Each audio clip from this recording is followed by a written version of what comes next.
கர்த்தருடைய நாமத்துக்கு மகிமை உண்டாவதாக. குடும்ப ஆசீர்வாத நேர நிகழ்ச்சியின் மூலமாக இவங்களோடு கூட இணைந்து ஆண்டுடைய வார்த்தையை தியானிக்க கர்த்தர் கொடுத்த கிருபைக்காய் கர்த்தரை துதிக்கிறேன், கர்த்தரை நான் சோதரிக்கிறேன். அருமையானவர்களே, ஆண்டுடைய வார்த்தையை சொல்லுகிறது ஏசாயா 51 அதிகாரம் 3 வசனம் சொல்லுகிறது, கர்த்தர் சீயோனுக்கு ஆறுதல் செய்வார். அதே ஏசாயா 51 அதிகாரம் 12 வசனம் சொல்லுகிறது, நானே உங்களுக்கு ஆறுதல் செய்கிறவர்.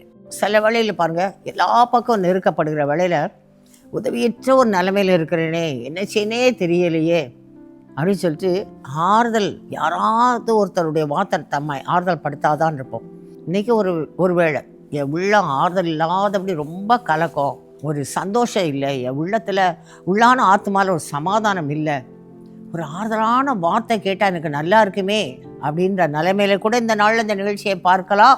கர்த்தர் உங்களை பார்த்து தான் சொல்லுகிறாங்க, கர்த்தர் சீயோனுக்கு ஆறுதல் செய்வார். நானே ஆறுதல் செய்கிற கர்த்தர்.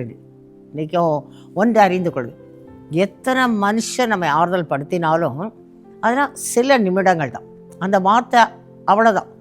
ஆனால் கர்த்தர் கொடுக்குற ஆறுதல் பாருங்கள், நம்ம பலப்படுத்தி கொண்டே இருக்கேன். ஏன்னா நாளை எவ்வளவோ கடந்து வந்திருக்கிறேன். கர்த்தர் கொடுக்குற ஒரு ஆறுதல், நான் உனக்கு போதும், நான் உனக்கு பலனும் அரணும் கேடகமாக இருக்கேன், நான் உன்னை பாதுகாப்பேன், நான் உன்னை வழிநடத்துவேன், இந்த இக்கட்டான வேளையில் நான் உனக்கு உதவி செய்வேன். இந்த வார்த்தை பாருங்கள், அப்படி நம்ம உள்ளத்துக்குள்ளே ஆழமாக பதிந்துருச்சுன்றது மாத்திரமல்ல, அந்த வார்த்தை நமக்குள்ளாக இருந்து கிரியை நடப்பித்து கொண்டே இருக்கும். ஏன்னா ஆண்டுடைய வார்த்தை வல்லம் உள்ளது. ஆண்டுடைய வார்த்தை நம்ம உள்ளத்துக்குள்ள போகிறது மாத்திரமல்ல, அது உள்ளான ஆத்மாவே பலப்படுத்தி கொண்டே இருக்கு. என் வாழ்க்கையில் எவ்வளவோ கடந்து வந்திருக்கேன் இது வரைக்கும். அருமையானவளே, ஆண்டவர் சொல்கிறாங்க, நானே உங்களுக்கு ஆறுதல் செய்கிறவர். சில வேளையில் சில சகோதரிமார் சொல்லுவாங்க, என் கூட பிறந்தவங்க 11 பேர் இருக்கிறாங்க, ஒரு சகோதரி அப்படின்னு சொல்லியிருக்கிறாங்க, அக்கா நான் இன்றைக்கி தனித்து விடப்பட்டு இருக்கிறேன், எனக்கு கணவர் இல்லை, என் பிள்ளைங்க திருமணம் வந்து ஒவ்வொருத்தவங்களும் ஒவ்வொரு இடத்துல இருக்கிறாங்க, அப்படி தனிமையில் இருக்கிற நிமித்தம் எனக்குள்ளேயே ஒரு பயம், ஒரு கலக்கம், வருங்காலம் எப்படி இருக்கும் அப்படிலாம் ஒரு வேண்டாத ஒரு பயம் வரும்.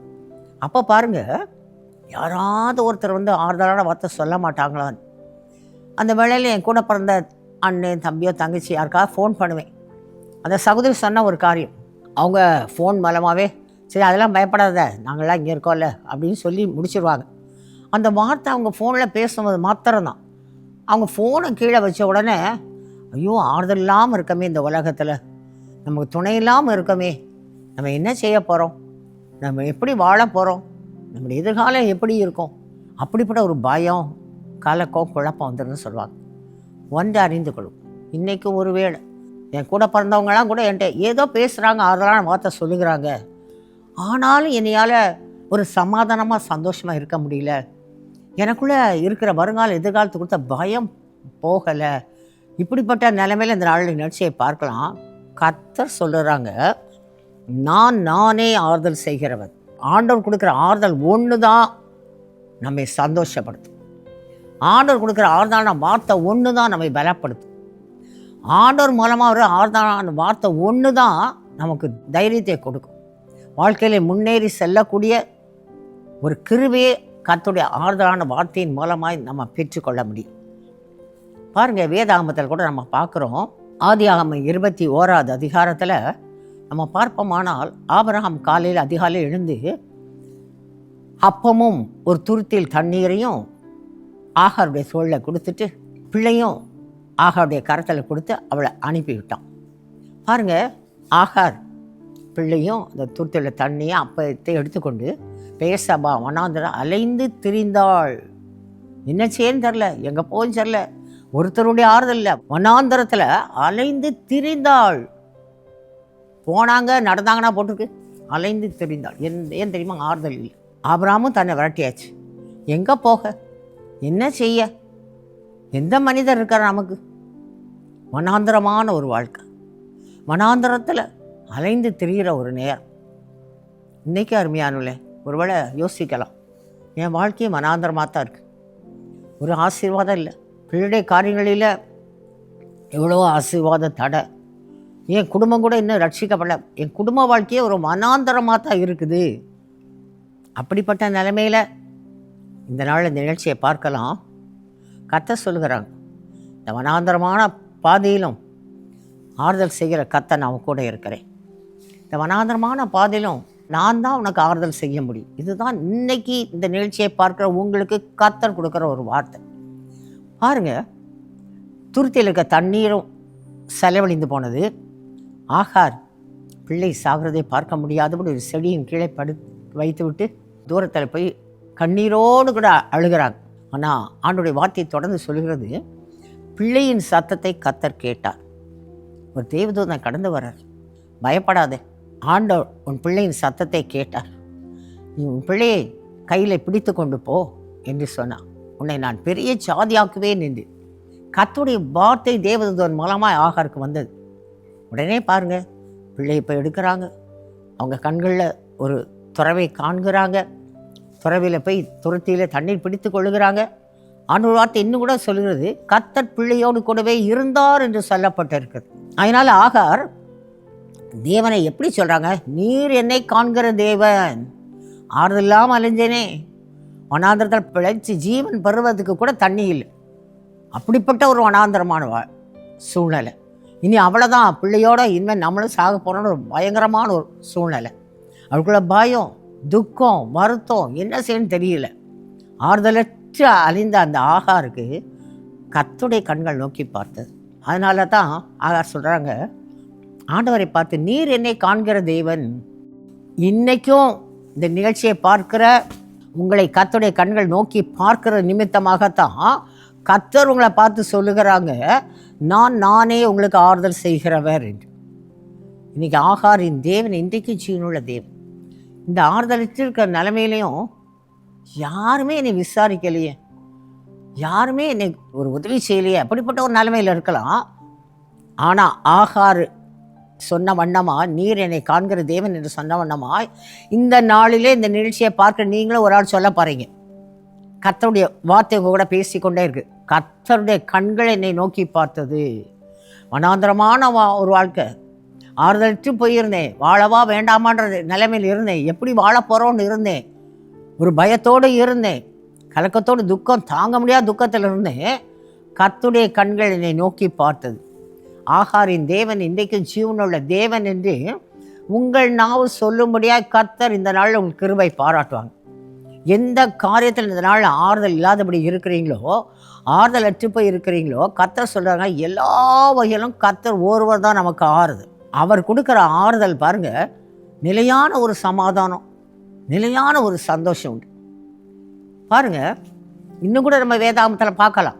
யோவான் 5வது அதிகாரத்தில் ஆறுதல் இல்லாதபடி, உதவி இல்லாதபடி, ஒத்தாசை இல்லாதபடி ஒரு சகோதரன் 38 வருஷம் வியாதி படுக்கையில் இருக்கிறார். அந்த பெதசா குளத்தில் பலதர வியாதிப்பட்டவங்க படுத்திருக்கிறாங்க. குருடர், சப்பானியர், சூமின உருப்படையவர்கள் எல்லாரும் படுத்திருக்கிறாங்க. அந்த குளத்தின் தண்ணீர் சில சமயம் ஒரு தேவதூதன் வந்து கலக்குவார். அந்த தண்ணீரை கலக்கப்படுகிற வேளையில் யார் அந்த தண்ணீரில் முதலாவது இறங்குறாங்களோ அவங்க எப்பேற்பட்ட வியாதியஸ்தரானாலும் சுத்தமாக்கப்பட்டார்கள் என்று ஆண்டோட வார்த்தை அழகாய் சொல்லப்பட்டிருக்கு. அந்த பெதசா குளத்தில் தான் 38 வருஷமாய் ஒரு சகோதரன் வியாதியில் படுத்திருக்கிறார். ஆண்டோடைய வார்த்தையே சொல்கிறது, வெகு காலமாய் ஆறுதல் இல்லாதபடி, உதவி இல்லாதபடி, அவரை விசாரிக்க கூட இல்லை, அவரை குளத்தில் தண்ணி கலக்கிற இடத்தை கொண்டு இறக்கி விடுறது கூட அப்படி ஆறுதலற்று, உதவியற்று, தனித்து விடப்பட்ட நிலைமை, வியாதி, தன்னாலே எழும்பி போக முடியாது, வெகு காலமாய் படுத்திருந்த அந்த சகோதரனை தேடி கர்த்தர் வந்தாங்க. அதுதான் நீ கர்த்தர் சொல்கிறாங்க, நானே உங்களுக்கு ஆறுதல் செய்கிறவர். இன்னைக்கு அந்த சகோதரன் 38 வருஷம், 1-2 வருஷம் இல்லை, 38 வருஷமாக யாரும் விசாரிக்காத நிலைமையிலே, யாருடைய உதவி இல்லாத நிலைமையிலே, ஒரு சமாதான சந்தோஷம் இல்லாத நிலைமையில, வியாதியின் வேதனையில் அந்த சகோதரங்க படுத்திருந்தாங்க. ஆண்டவர் சொல்கிறாங்க, வெகு காலமாய் படுத்திருந்தான் என்பதை அறிந்து இயேசு அவனிடமாய் வந்தார். கர்த்தர் கேட்க, நான் உனக்கு என்ன செய்யணும், நீ சுகமடைய வேண்டும் விரும்புகிறாயா? கர்த்தர் விசாரிக்கிறாங்க. அவருடைய ஆறுதலான வார்த்தை. இன்னைக்கு என்னை விசாரிக்க யாரும் இல்லை. ஆண்டுடைய சமுதிரம் அந்த வார்த்தையை கேட்குற நீங்கள் யோசிக்கலாம், என்னை விசாரிக்கிறதுக்கு கூட ஆள் இல்லை. 1 வருஷமா 2 வருஷமா எத்தனை ஆண்டுகளாக இப்படிப்பட்ட ஒரு வாழ்க்கை. எனக்கு உதவி செய்யாட்டாலும் என்னை ஒரு அன்பான வார்த்தை சொல்லி விசாரித்தால் போதுமே. நீங்கள் சிலர் சொல்லுவாங்க, ஏக்கா என் கூட பிறந்து இத்தனை பேர் எனக்கு உதவி கூட செய்ய வேண்டாம், என்னை எப்படி இருக்கிறேன்னு சொல்லி என்னை நேரில் வந்து பார்த்து கேட்காட்டினா கூட பரவாயில்ல, நீ எப்படி இருக்கிறேன்னு என்னை ஒரு வார்த்தை ஃபோன்லையாவது கேட்கலாம். அது கூட கிடையாது. அப்படிப்பட்ட நிலைமையில இருக்கிறேன்னு சொல்லி சில சகோதரிமார்னு சொல்லுவாங்க. இன்னைக்கு ஒரு வேளை என்னை விசாரிக்க கூட ஆள் இல்லை. நீ நல்லா இருக்கிறியா, எப்படி இருக்கிற, என்ன செய்கிற, அப்படி விசாரிக்க கூட எனக்கு ஆள் இல்லை. சில தாய்மார் சொல்லுவாங்க, பிள்ளைங்க இருக்கிறாங்க, பிள்ளைங்க பெற்றோராகி எங்களை விசாரிக்கிறது கிடையாது, பிள்ளையோட ஆறுதலான வார்த்தை இல்லை எங்களுக்கு. இன்னைக்கு ஒருவேளை தாய்மார் தகப்பன்மார் பிள்ளைகளை கஷ்டப்பட்டு படிக்க வைத்தோம், பிள்ளைகளுக்கு நல்ல ஒரு வேலை, இன்னைக்கு பிள்ளைங்க குடும்பமாக ஆசீர்வாதமாக இருக்கிறாங்க. ஆனால் அந்த பிள்ளைங்க எங்களை விசாரிக்கலை. எப்படி இருக்கிறீங்க, சுகமாக இருக்கிறீங்களா, உங்கள் தேவைகள் சந்திக்கப்படுதா, எதுவுமே கேட்கல. என்ன விசாரித்தா நாங்கள் எதுவும் கேட்டுருவோம், என் பிள்ளைங்கிட்ட நாங்கள் பணம் கேட்டுருவோன்ற பயத்தில் எங்களை விசாரிக்க கூட மாட்டாங்க அப்படின்னு சொல்கிற தாய்மார்கள் ஒருவேளை இன்றைக்கி அப்படிப்பட்ட நிலைமையில் இந்த நிகழ்ச்சியை பார்த்து கொண்டு இருக்கா. இன்றைக்கி உங்களை பார்த்து கத்த சொல்லுகிறேன், நம்ம பார்த்து கத்த சொல்லுகிறாங்க, நானே ஆறுதல் செய்கிறவர். அவர் நம்மை விசாரிக்கிறவர் மாத்திரமல்ல, நம்மை ஆறுதல் படுத்துகிற ஒரு தேவன். கத்தர் பாருங்க, அந்த 38 வருஷம் வியாதியை இந்த சமயம் கத்த தேடி வந்தாங்க. இன்றைக்கி அந்த கத்தர் தான் உங்களை தேடி வந்து உங்களோட பேசி கொண்டு இருக்கிறாங்க. இந்த நிகழ்ச்சியை பார்க்க முடியாது, கத்தர் தான் உங்களுக்கு கிருபா பாராட்டியிருக்காங்க. நீங்களாம் இன்றைக்கி இந்த நிகழ்ச்சியை பார்க்கணும் இல்லை, கத்தர் உங்களை விசாரிக்கிறவராய், அவர் தம்முடைய வார்த்தையின் மூலமாய் உங்களை ஆறுதல் படுத்தும்படியாய், உங்களை பலப்படுத்தும்படியாய், உங்களை சந்தோஷப்படுத்தும்படியாய், உங்களை மகிழ்ச்சியாக்கும்படியாய், தன்னுடைய சமாதானத்தை நிரப்பி உங்களை சாட்சியாக நிறுத்தும்படியாகத்தான் கத்தர் இன்னைக்கு இந்த நிகழ்ச்சி மூலமாக உங்களை தேடி வந்திருக்கிறார். எப்படி அந்த சகோதரனை தேடி கத்தர் வந்தாங்களோ அப்படி உங்களை தேடி வந்திருக்கிறார். அந்த கத்தர் உங்களோட பேசி கொண்டு இருக்கிறார். பாருங்க, அந்த சகோதரன் ஆண்டவர் சொல்ற, ஆண்டவரே இந்த குளத்தில் தண்ணீர் கலக்கும்போது என்னை கொண்டு வரக்கு யாருமே இல்லை, நான் இறங்கி போவதற்கு முன்பாக வேறு ஒருவர் இறங்கி விடுகிறார், எனக்கு அந்த பலனும் இல்லை. இந்த தண்ணீர் தேவதூதன் கலக்கிற வேளையில் இறங்கி போகுவதற்கு, சுகத்தை பெற்றுக்கொள்கிற பலன் என்கிட்ட இல்லை, எனக்கு உதவி செய்ய யாருமே இல்லை. அருமையானவளே, அந்த நிலைமையில் அந்த சகோதரை பார்த்தா கத்த சொன்னாங்க, நீ உன் படுக்கையை எடுத்துக்கொண்டு நட. ஒரே வார்த்தை, அவர் நடந்தார், எழுந்தார், நடந்தார், குதித்தார், ஆண்டவருடைய நாமத்தை மகிமைப்படுத்தினார். இன்னைக்கு அந்த கத்த சொல்கிறாங்க, இன்னைக்கு ஆறுதல் இல்லாமல் இருக்கிற உங்களை கத்த தம்முடைய வார்த்தையினாலே எழும பண்ணுவாங்க. கத்தருடைய வார்த்தை உங்களை ஆறுதல் படுத்தும். இன்னைக்கு கத்தருடைய வார்த்தை உங்களுக்குள் வல்லமையாக கிரியை நடப்பித்து கொண்டு இருக்குது. ஆண்டோடைய வார்த்தையினால் பலன் அடைந்தவர்கள், நான் உனக்கு ஆறுதல் செய்கிறேன், இந்த ஒரு வார்த்தை போதுமே. சர்வ வல்லவர், அவருடைய கொடுக்குற ஆறுதல் உதவிக்கு ஈடானது ஒன்றுமே கிடையாது. அந்த கர்த்தர் இன்னைக்கு சொல்லுகிறான், நானே ஆறுதல் செய்கிறேன், என்னை விட வேறு எந்த வழியிலும் நீ ஆறுதல் பெற்றுக்கொள்ள முடியாது. அந்த ஆறுதல் செய்கிற கர்த்தர் இந்த நாளில் உங்களோடு கூட பேசி கொண்டு இருக்கிறபடியினாலே கர்த்தருடைய நாம மகிமைப்படும்படியாக கர்த்தர் உங்களை சாட்சியாக நிறுத்துவாங்க. பாருங்கள், ஊழியத்தின் பார்த்து எத்தனையோ காரியங்கள் சொல்லலாம். ஒரே ஒரு காரியத்தை சொல்லுகிறேன். கடந்த சில ஆண்டுகளுக்கு முன்பாக, 2-3 ஆண்டுகள் இருக்கும், ஒரு நாள் முக்கியமான ஒரு மீட்டிங் கூட்டம். அடுத்த நாளுக்காக நான் அதுக்கு முந்தின நாள் ஜெபித்து ஆயத்தப்படும்படியாக இருக்கும்போது எனக்கு கொஞ்சம் முடியல, கொஞ்சம் உடம்பு சரீரம் பலவீனமாக இருந்தது. அப்போ நான் ஆண்டவர் சமூகத்தில், ஆண்டவரே என்னை பலப்படுத்துங்க ஆண்டவரே சொல்லி ஆண்டவர் சமூகத்தில் ஜெபிக்க போகிறேன். என்னால் முழங்கால் பண்ணிட்டு ஜெபிக்க முடியாதபடி சரீரத்து ஒரு பலவீனம் இருந்து கொண்டே இருந்து.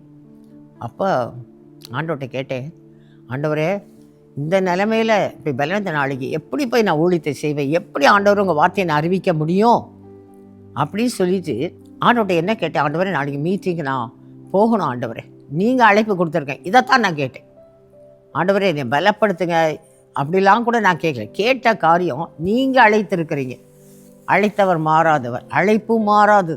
ஆவிக்கிற கூட்டத்தில் உங்கள் வார்த்தையை அறிவிக்கும்படியாய் கொடுத்த கர்த்தர் ஆண்டவரை, என்னை நீங்கள் அழைச்சிட்டு போங்க, நீங்கள் தான் என்னை கூட்டிகிட்டு போகணும், நீங்கள் தான் என்னை பயன்படுத்தணும், என்னால் ஒன்றுமே முடியாது ஆண்டவரே, என்னால் ஒன்றுமே முடியாது. அப்படிப்பட்ட ஒரு பலவீனத்தோடு கூட என்னை உங்கள் கரத்தில் முழுமையாய் ஒப்பு கொடுக்குறேன். அப்படியாய் பாருங்கள், நான் ஜெபித்து முடித்துட்டு கொஞ்ச நேரம் ரெஸ்ட் எடுக்க முடியாது இருந்தேன். மெல்லிய சத்தத்தின் மூலமாய் கர்த்தர் பேசினான். ஆண்டவர் எப்படி கிதியோனுக்கு ஒரு வார்த்தை கொடுத்தாங்களோ அதே வார்த்தையை அந்த நாளில் கேட்க முடியுது. உனக்கு இருக்கிற பலத்தோடு நீ புறப்பட்டு போ, அனுப்புகிறோம் நான் அல்லவான்னு சொல்லி ஒரு வார்த்தை வந்தது. உடனே பாருங்க, கொஞ்ச நேரத்தில் எழுமினேன், ஆண்டவருக்கு நன்றி சொன்னேன். ஆண்டவர் இந்த பலவீனை என்ன செய்ய முடியும், நீங்கள் உனக்கு இருக்க பலத்தோடு புறப்பட்டு போ, நான் உன்னை அனுப்புகிறேன். ஆவிக்குரிய கூட்டத்தில் என் வார்த்தையை அறிவிக்க முடியாது, நான்லாம் உன்னை அனுப்புகிறேன், உனக்கு இருக்க பலத்தோடு புறப்பட்டு போ. அந்த வினாடியோடு அந்த வார்த்தையை அதிகமாக பலப்படுத்தினது. அந்த வார்த்தையை உள்ளான ஆத்மாக்கள் போனது மாத்திரமல்ல, அது கிரியை செய்ய ஆரம்பித்தது. ஆண்டவர் சொல்லிட்டாங்க, உனக்கு இருக்க பலத்தோட போன்ட்டாங்க, அது மற்றது கர்த்தர் பார்த்துக்கொள்வாங்க. அந்த அர்ப்பணிப்புகளாய் வந்தே மெய்யாகவே சாட்சியது. இது போல் இன்னைக்கு வரைக்கும் எவ்வளோ சொல்லலாம். ஆனால் பாருங்கள், அது இன்னைக்கு காலையில் எனக்கு அது மறக்கவே இல்லை. அன்றைக்கி இருந்த பலத்தினால் அடுத்த நாள் கூட்டத்துக்கு போகவே முடியாத ஒரு நிலைமை அப்படி இருந்தது. ஆனால் கர்த்தர் சொன்ன பாருங்கள், ஒரு மணி நேரத்துக்குள்ளே எங்கேருந்து தான் நான் பலன் அடைந்தேன்னு தெரில, எங்கேருந்து தான் அந்த உற்சாகம் வந்ததுன்னு தெரில. கர்த்தருடைய ஆவியானவர் உற்சாகத்தின் ஆவியை நான் நினைப்பேன். மாம்சம் பலவீனம் உள்ளது, ஆவியை உற்சாகம் உள்ளது என்ற வார்த்தையின்படி பரிசுத்த ஆவியை என்னை உற்சாகப்படுது. ஏன்னா ஐயோ எப்படி பேச போகிறோம், 2 மணி நேரம் நின்று ஆண்டோடைய வார்த்தையை சொல்லணுமே, எப்படி நம்ம செய்தியை கொடுக்க போகிறோம், நம்ம எப்படி பிரயாணப்பட்டு போக போகிறோம். இனம் புரியாத ஒரு பயம், இனம் புரியாத எண்ணங்கள், வேண்டாத சந்தேகமான எண்ணங்கள் எனக்குள்ளே சத்துரு கொண்டு வந்து கொண்டே இருந்தான். ஏன்னா என் சரீர பலவீனத்தை நானே பார்த்தேன். ஆனால் ஆண்டவர் சொன்ன உடனே, உனக்கு இருக்க இந்த பலத்தோடு புறப்பட்டு போன்னு சொன்ன உடனே அந்த வார்த்தை எனக்குள்ளே கிரியை செய்ய ஆரம்பித்தது. அந்த வார்த்தையினால் நான் பலன் அடைந்தேன். அதுக்கப்புறம் அந்த பலவீனை என்ன ஆச்சுன்னு தெரியாது. அந்த பயத்தையும் கர்த்தர் மாற்றினாங்க, உற்சாகத்தின் ஆவினால் கர்த்தர் நிரப்பினாங்க. மெய்யாகவே ஆண்டவர் நான் மகிமையாக சொல்கிறேன், அதுவரை எத்தனையோ ஊழியங்களுக்கு போனாலும் அந்த நாளில் ஊழியம் வித்தியாசமாக இருந்தது. அநேகர் ஆண்டவரை ஏற்றுக்கொண்டாங்க. ஆண்டோடைய நாம மகிமைக்காக எனக்கு ஒரு பலவீன அடையாளம் கூட இல்லை. அப்படியா கர்த்தர் தம்முடைய வல்லமையை வெளிப்படுத்தார். ஏன் தெரியுமா, அந்த ஆறுதலான வார்த்தை. இன்னைக்கு வரைக்கும் கர்த்தர் தம்முடைய ஆறுதலான வார்த்தையினால்தான் பலப்படுத்தி ஆண்டவர் தம்முடைய ஆறுதலான வார்த்தையினால தான் நடத்துகிறாங்க. இன்றைக்கி அருமையாவில் உங்களுக்கு மறுபடியும் கர்த்தர் சொல்லுகிறாங்க, நானே உங்களை ஆறுதல் செய்கிறேன். இன்றைக்கி எந்த காரியத்தில் ஆறுதல் இல்லாமல் இருக்கிறீங்களோ இந்த வார்த்தையை சொல்லுங்கள், ஆண்டவரே நீங்கள் தான் என்னை ஆறுதல் படுத்த முடியும். கர்த்தருடைய வார்த்தை கடந்து வரும். அந்த வார்த்தை உங்களுக்குள்ளே கடந்து வருவது மாத்திரமல்ல, உங்களை பலப்படுத்தும், உங்களை மகிழ்ச்சியும், உங்களை சமாதானத்தால் நிரப்பும். உங்களுக்குள்ளே இருக்க பயத்தை அந்த வார்த்தை எடுத்து போடும். பலமும் அன்பும் தெளிந்த புத்தியோட ஆவியான உங்களை ஆளுகை செய்வாங்க. ஆண்டோட நாம மகிமைக்கு நீங்கள் எழும்பீங்க. உங்கள் நாவு சொல்லும், எப்படி ஆகார் சொன்னாலும் அதே போல் உங்கள் நாவு சொல்லும், கர்த்தருடைய கண்கள் என்னை நோக்கி பார்த்தது. ஆறுதல் இல்லாதபடி இருந்த என்னை கர்த்தர் ஆறுதல் படுத்தினாங்க. கர்த்தர் என்னை குடும்பத்தை நடத்தினாங்க. இன்றைக்கி மகிழ்ந்திருக்கிறேன், சமாதானத்தோடு இருக்கிறேன்னு சொல்லும்படியாய் கர்த்தருடைய நாம மகிமைப்படும். அப்படிப்பட்ட ஆசீர்வாதத்தை கர்த்தர் கொடுக்க முடியாது. நம்ம ஜெபிக்கலாம், ஜெபிப்போம். ஸ்தோத்தரிக்கிற ராஜா, நாங்களுமே நன்றியோடு துதிக்கிறோம், ஸ்தோத்தரிக்கிறோம் ஐயா. இந்த நாளில் ஆண்டவரே சகல ஆறுதலின் தேவனாய் எங்கள் மத்தியிலே கர்த்தருடைய ஆவியான செயல்படுகிற தயவுக்காய் நாங்கள் நன்றி சொல்கிறோம் ஐயா. இப்பொழுது கூட தகப்பனே, அருமையான சகோதர சகோதரிகள் ஆண்டவரே, எந்த சூழ்நிலை நிமித்தமாய், எந்த காரியத்தின் நிமித்தமாய், எப்படிப்பட்ட பலவீனத்தின் நிமித்தமாய் ஆண்டவரே ஆறுதல் இல்லாதபடி இருக்கிறாங்களோ அவர்களை எல்லாம் அறிந்த கர்த்தர் ஆண்டவரே, உங்கள் வார்த்தை சொல்கிறதல்லவா, நானே உங்களை ஆறுதல் படுத்துகிற தேவன் என்று சொன்னீங்க அல்லவா. ஆறுதலின் தேவனுடைய ஆறுதல் கடந்து வருவதாக, ஆறுதல் படுத்துகிற தேவனுடைய பலன் கடந்து வருவதாக, உங்க உன்னத பலன் கர்த்தருடைய பலன் ஒவ்வொரையும் பலப்படுத்துவதாக. ஆறுதல் இல்லாமல் இருக்கிற ஒவ்வொரு ஆண்டவரும் உங்க ஆறுதல் வார்த்தையினாலே கர்த்தாவே இந்த வேளையில பலப்படுத்துங்க ராஜா.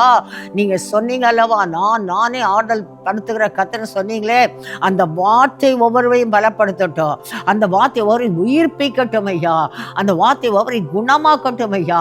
கர்த்தர் இருக்கிறார், கர்த்தர் ஆறுதல் படுத்துகிற தேவன் மாத்திரமல்ல, என்னை சாட்சியா நிறுத்துவார் அந்த விசுவாசத்தோடு ஆண்டவரே இந்த நாள் ஜெபிக்கிற ஒவ்வொரு முன்னேறி செல்லும்படியாக கர்த்தர் கிருபை பாராட்டுங்க. ஆறுதல் தேவனுடைய ஆளுகையை கடந்து வந்திருக்கிறபடியால் நன்றி. ஆறுதல் தேவனுடைய வல்லமை இறங்கி வந்திருக்கிறபடியால் நன்றி. இதுவரை ஆறுதல் இல்லாதபடி இருந்த ஒவ்வொரு ஆத்மாவும் கர்த்தருக்குள் மகிழும்படியாக கிருபையை கர்த்தர் கொடுக்கிற தயவுக்காய் நன்றி சொல்கிறேன். கர்த்தர் பார்த்து கொள்ளுவார் என்று விசுவாசத்தோடு முன்னேறி செல்ல ஆவியான கிருபை பாராட்டுங்க. என் கர்த்தர் அப்படியே பொறுப்படுத்திக் கொண்ட தயவுக்காய் நன்றி. உங்க நாமத்தை கர்த்தர் தொடர்ந்து மகிமைப்படுத்தும். இயேசுவின் மூலம் ஜெபம் கேளும் நல்ல பிதாவே, ஆமென். இன்னைக்கு கர்த்தர் சொன்ன வண்ணமாய் நானே உங்களை ஆறுதல் படுத்துகிற இந்த வார்த்தையின்படி கர்த்தர் தம்முடைய வார்த்தையினாலே உங்களை ஆறுதல் படுத்திட்டாங்க, தைரியப்படுத்திட்டாங்க. ஜெப வேளையில் கர்த்தருடைய ஆறுதல் நாளை நீங்கள் நிரப்பப்பட்டீங்க. கர்த்தர் கொடுக்குற மகிழ்ச்சிக்கு ஈடானது ஒன்றுமே இல்லை. ஆனால் தொடர்ந்து ஆறுதலின் தேவனையும் கூட இருக்கிறாங்க. கர்த்தர் பார்த்து கொள்ளுவாங்க, கர்த்தர் நடத்துவாங்கன்னு சொல்லி நன்றி சொல்லி அவனுடைய சமூகத்தில் காணப்படுவோம். கர்த்தர் அப்படியே ஆசீர்வதிப்பார். ஆமென். This program is sponsored by Sister Selvi Sebastian Lydia Malar and family, Pollachi. Happy birthday Sister Mariamuthu Amma. உபாகமம் 7:13 படி கர்த்தர் உங்கள் மேல் அன்பு வைத்து உங்களை ஆசீர்வதித்து உங்களை பெருக பண்ணுவாராக.